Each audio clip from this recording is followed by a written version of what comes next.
యెహోవా చేతిలో రాజు హృదయము నీటి కాలువల వలెనున్నది. ఆయన తన చిత్తము చొప్పున దాని త్రిప్పును.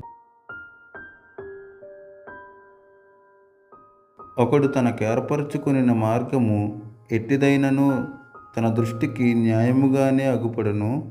యెహోవాయే హృదయములను పరిశీలన చేయువాడు.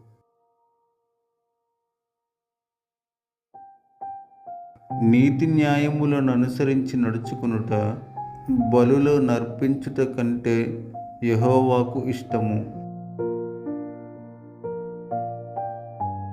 అహంకార దృష్టియు గర్వహృదయమును భక్తిహీనుల క్షేమమును పాపయుక్తములు.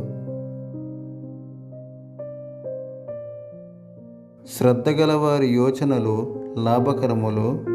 తాలిమికి లేక పనిచేయువానికి నష్టమే ప్రాప్తించును. అబద్ధములాడి ధనము సంపాదించుకొనుట ఊపిరితో సాటి. దానిని కోరువారు మరణమును కోరుకొందురు. భక్తిహీనులు న్యాయము చెయ్యనొల్లరు. వారు చేయు బలాత్కారము వారిని కొట్టుకొని పోవును.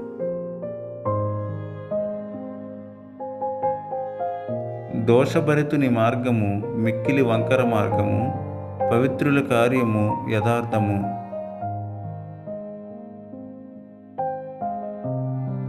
గయ్యాలితో పెద్ద ఇంటి నుండుట కంటే మేడ మీదనొక మూలను నివసించుట మేలు.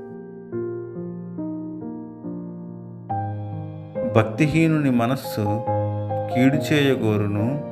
వాడు తన పొరుగువానికైనను దయతలచడు.